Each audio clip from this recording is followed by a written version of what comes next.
stumbling out of bed, and I still got you in my head from all those pretty words you said. It's like I'm wasted.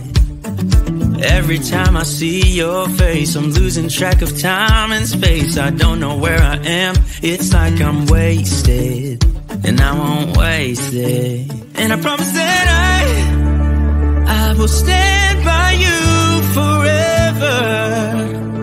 I can't get you out of my mind. I will follow you wherever, and I won't waste it.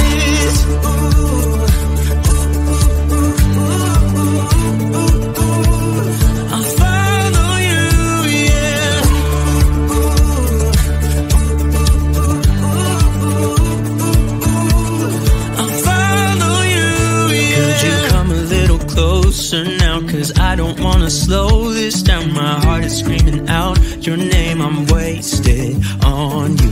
Here we are, right underneath the stars. So let's get a little reckless. You make me breathless, and I won't waste this. And I promise that I will stand by you forever.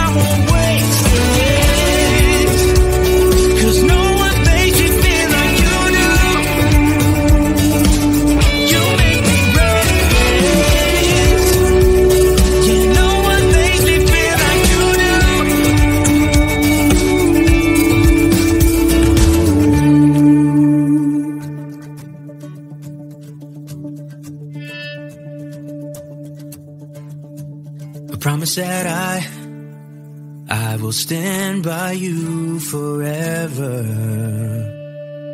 and I won't waste it.